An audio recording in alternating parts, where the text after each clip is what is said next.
పిల్లల వల్ల పరువు పోతూ ఉంటుంది ఒక్కొక్కసారి. ఆయన పరువు ఇలా పోయింది, బట్ ఇంకా he is not proven to be guilty. So Bandi Sanjay గారి దృష్టిలో ఈరోజు ఆయన బీఆర్ఎస్ 10 ఏళ్ల కుటుంబ పాలన గోడలు బద్దలు కొట్టాం కాబట్టి వాళ్ళ కక్షతో ఈరోజు మా పైన బండి సంజయ్ని బీజేపీ నుంచి బర్తరఫ్ చేస్తారనే న్యూస్లు అంటున్నారు.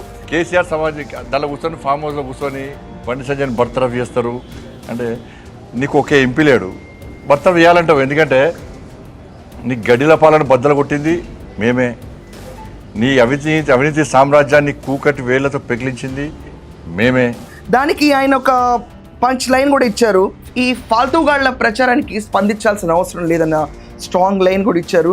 భగీరథ్ కేసు కోర్టులో ఉంది, పోలీస్ ఇన్వెస్టిగేషన్ జరుగుతుంది. సో నా కొడుకు నేనే పంపించన్నారు. సోషల్ మీడియాలో ఆయన పైన వస్తున్న రూమర్స్ మీద జనాలందరూ బీజేపీ మీద ఏం ఒపీనియన్ మార్చుకోలేదు, వాళ్ళతోనే ఉన్నారని కూడా చెప్తున్నారు.